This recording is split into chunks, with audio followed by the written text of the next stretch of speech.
नमस्कार विद्यार्थी मित्रांनो, द्रोणाचार्य अकॅडमी मध्ये मी पुन्हा एकदा आपणा सर्वांचं स्वागत करत आहे। अभ्यास करताय ना? करायलाच पाहिजे।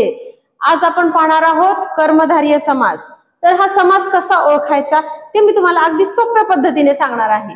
ज्या समासातील पहिले पद विशेषण असून दुसरे पद नाम असते त्यास कर्मधारय समास असे म्हणतात। पुन्हा एकदा लक्षात घ्या, ज्या समासातील पहिले पद विशेषण असून दुसरे पद नाम असते त्यास कर्मधारय समास म्हणतात।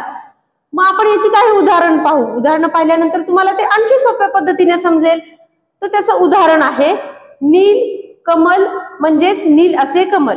मग याच्यातलं नील जे आहे ते विशेषण आहे, कमल जे आहे ते नाम आहे, म्हणजे त्याला नीले कमळ असं संबोधलं आहे, म्हणूनच नील असे कमल हा त्याचा विग्रह झाला।